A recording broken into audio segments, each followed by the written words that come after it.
No, there's no way. There's no way I'm the oldest. There's no way. No.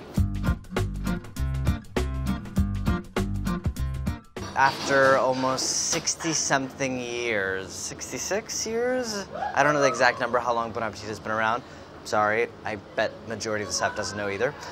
We did not have like a proper classic pesto recipe. We had a lot of variations, or if we did have a pesto recipe, it kind of just got lost in the archives. So I came up with one. I had a lot of opinions on pesto. I've done a lot of variations on pesto, but this is pesto genovese, which is reference to where pesto originates, which in Genoa, which is the capital of the Liguria region of Italy. And I'm going to show you how to make it two ways.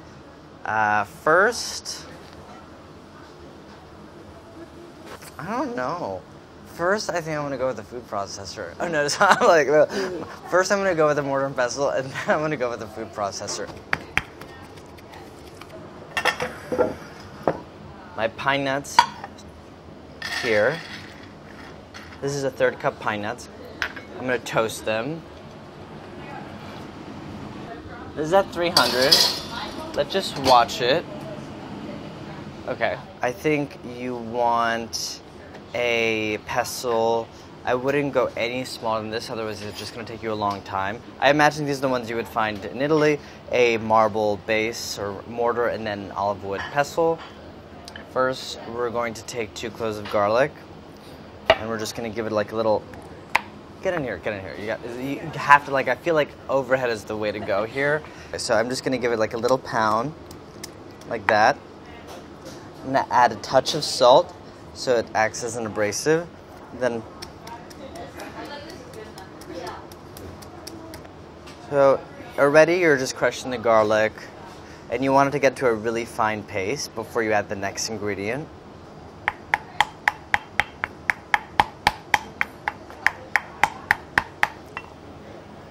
Now we need the pine nuts. I take them to like a golden place, not too dark. They're really nice looking, and then they're so goddamn delicious. We don't use pine nuts enough in this kitchen, so I'm just gonna pour all of it, all the pine nuts. But they're still a little warm, which is why I'm using a kitchen towel. So I'm just gonna go and start crushing. I'm not going to go too crazy right now, so the nuts will stay in the mortar. And you're just going to go around and just pound it like you would. Mojito? Yeah, a mojito? Yes, the way you would do a mojito. Exactly like you would a mojito. You do want it to just look like a kind of a paste-like. Next, we're going to work in the basil leaves. We're going to have to do this in batches, I think, because this mortar isn't that big. So I'm just going to throw in like 1/3 of this. All right? Whole leaves. Okay, what's happening here is kind of amazing. Get over here! I had to say, it kind of looks amazing in order to get the kind of overhead shot. You could see how it's still a kind of a rough mixture happening. The water and the oils are being released from the basil. Now I'm going to keep smashing this down until the basil is really finely ground. I'm going to add a touch of salt towards this end rather than earlier. Granted, I haven't done this before, but just from what I know, I don't want to add it too early so it doesn't kind of darken the basil too much. I'm adding it now just to kind of help break it up. We're getting there. Parmesan cheese. I think we're getting there. This is where we're at. We're going to stream in the oil. We're going to see. We're going to just do it side by side. Learning as we go. I'm going to just pour maybe 1/3 of this. I'm using 3/4 cup of olive oil. I think we're getting there. And this is less of a poundy motion, and this is more of a just swirling around. I think we're getting there. 4 hours later. Okay, another little more oil. Looking really creamy now. It's a little bit more a little bit more leafy than I would like. Okay, I'm gonna just put this aside. I'm gonna quickly make a food processor one and see how that goes. Okay, I'm gonna grate some garlic. I just give it a head start with a microplane so that there won't be any big pieces. I'm gonna add the pine nuts here and just grind it to a paste. That looks good. I'm gonna add the cheese.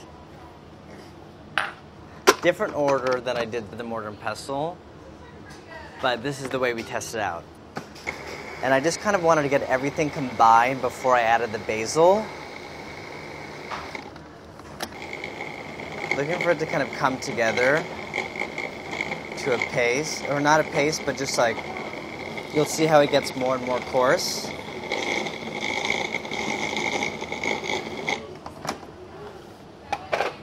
Completely broken down. That's nice. Next, I'm gonna add all the basil.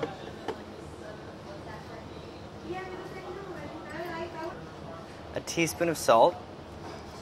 You already have the salty cheese. And then I'm just gonna pour the oil and turn this on.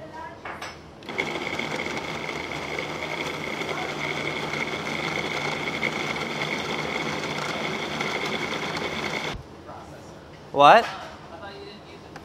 I have two versions. Oh wow. Are you gonna taste them side by side? Yeah, the mortar and pestle is a little bit too much work. Okay, I'm going to admit, I'm going to take some fault. I should have maybe practiced in a mortar and pestle beforehand, but I really just want to try it in front of you guys without ever have done it. And I have so many mortar and pestles at home, but I've never made pesto. I definitely got a darker color, not nearly as creamy as this, but I'm going to keep experimenting and figure out what is the right order of operations. Really like just night and day over here, right? Which one do you want to eat? The first one that we did was in a mortar and pestle. Definitely not the texture that I was striving for. I wanted to be more creamy. All the ingredients integrated. The basil completely broken down. Have a really nice bright green color. I didn't do that. So I'm gonna taste this.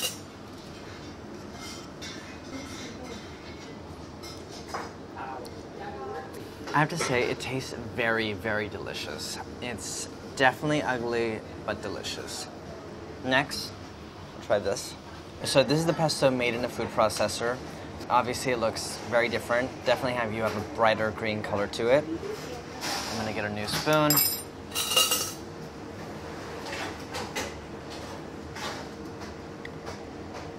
It's definitely more satisfying in the mouth. Again, I think you could definitely do this in a mortar and pestle. We're gonna boil some pasta. My preferred is casarecci. I love this pasta shape. Slightly curled and wavy, and it's just perfect for catching the sauce. I'm gonna drop the pasta. This is obviously salted pasta water. That was at a boil. Okay. We're gonna drop that down, give it a shake, give it a stir, and we're gonna cook that al dente.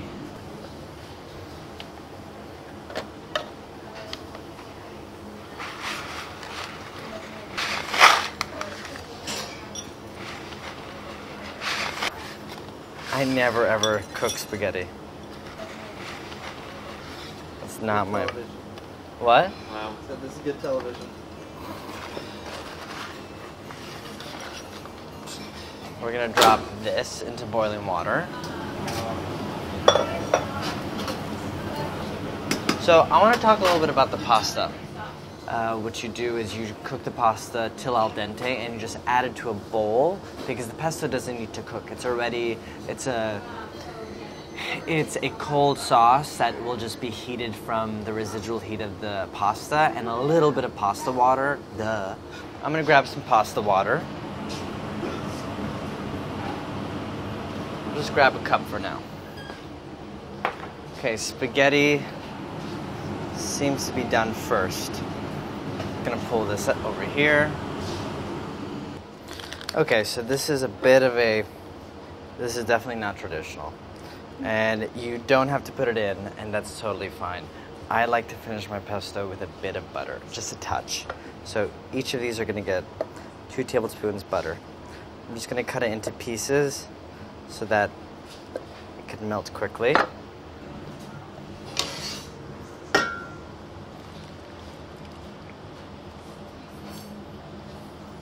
I'm gonna thin it out with a bit of pasta water.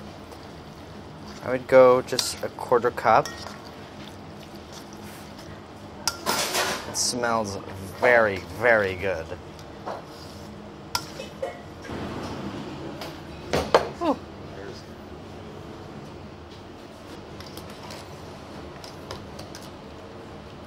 Just easier to handle.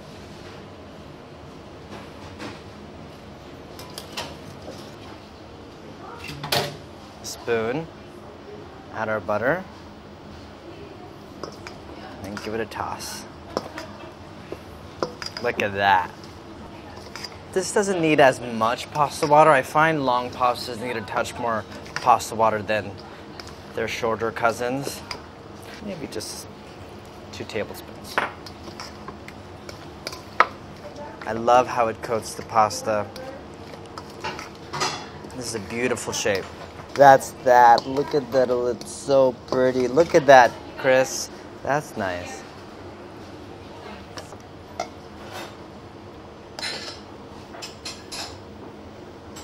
Alright, lesson learned. Food processor. That was a lot. That was a big experience. I'm gonna stick with my food processor method. I'm gonna now give this a try. This is the recipe on bonappetit.com.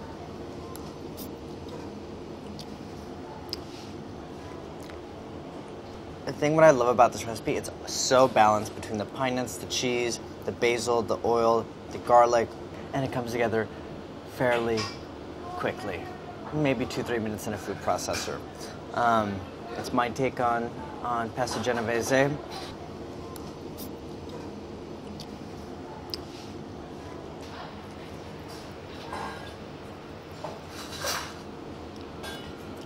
No, seriously, make it.